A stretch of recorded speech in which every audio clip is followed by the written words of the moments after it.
McMillan. Let's laugh. Let's laugh, Don McMillan. Let's welcome Don.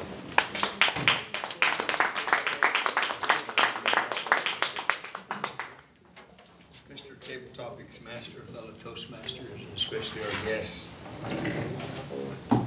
I may not have anything funny to say after Jamine's presentation there. That was very good. You put a lot of work into that. Did you guys notice how cold it was this morning? You know it's cold when you see a lawyer with his hands in his own pocket. Several years ago, the University of Minnesota did a study on laughter, and they concluded that 15 minutes of really belly laughter will help you in many, many ways. It'll help you even have better health if you would do that. So, between Jameen and me, maybe you'll find at least a few minutes to have that kind of laughter. I was reminded of the word of the day. Somebody pronounce that for me. Loquacious. Loquacious. Loquacious? That reminds me of my granddaughter. She's in 2nd grade now. And she said, "Grandma, I can't quit talking." She inherited that. It's a genetic trait. So let me start you out with an 85-year-old man. He's out fishing, and he hears his voice. "Pick me up." Looks around. Didn't say anything. Hears the voice again. "Pick me up." Looks down the water and he sees a frog.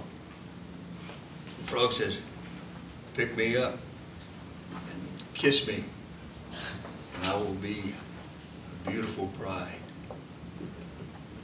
So the man picks the frog up, puts it in his pocket. And the frog says, "Didn't you hear what I said? I said, if you pick me up and kiss me, I would be your beautiful, sexy bride."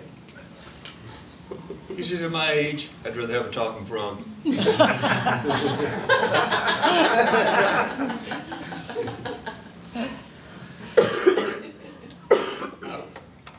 I've been telling jokes all my life, but just like to remind you that my memory's not as good as it used to be. And again, I'd like to remind you that my memory's not as good as it used to be.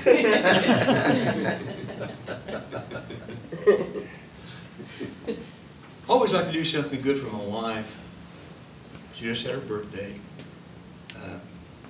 February the 5th, I said, "How would you like to go to trip to California, to Disneyland?" She said, "No."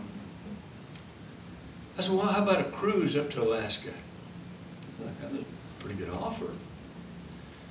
"No, I'm not interested in that."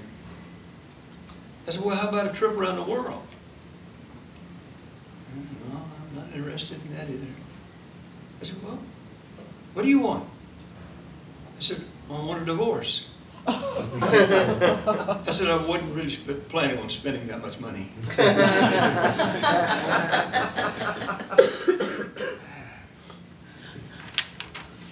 There's always blind jokes. This blonde. Did I say blind? Blind. Blind. Blind, blind. Pretty close this thing.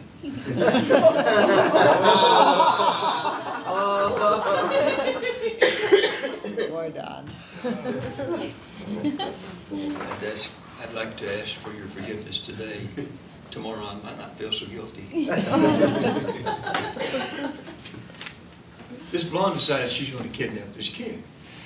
So she kidnaps this kid. She writes a ransom note, pins it on the kid, sends the kid home. Kid's mother gets the note, reads it. "Please leave $10,000 underneath the bridge at the park." In the morning. Next morning, the blonde goes, looks underneath the bridge. There's the bag. She opens it up. $10,000 with a note in it. "I can't believe you would do this to another blonde."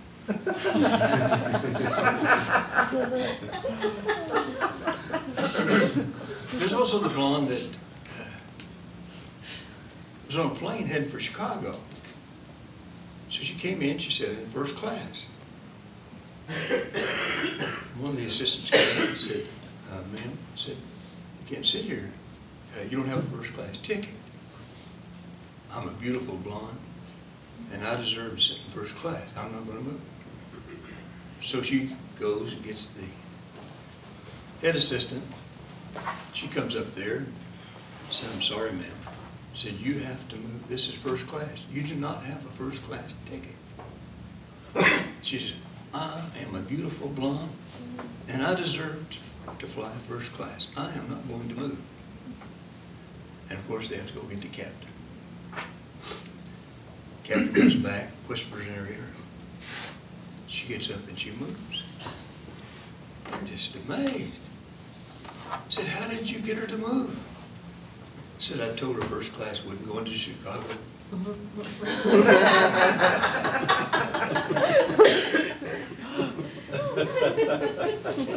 Ole and Sven, you all know.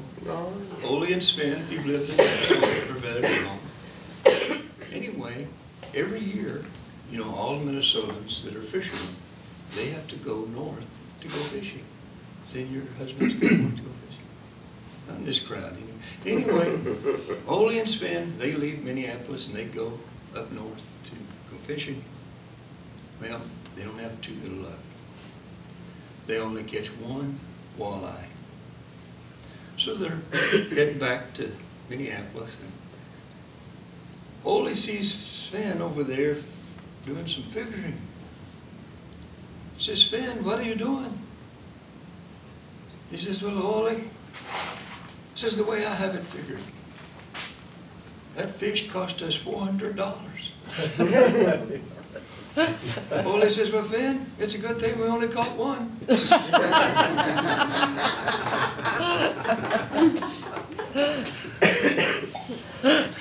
Ole dies.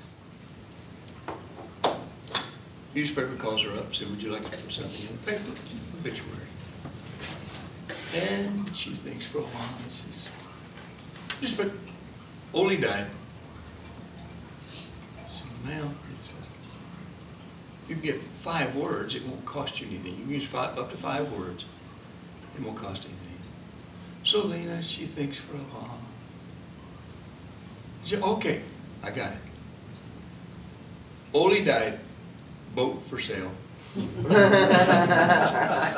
Toastmaster.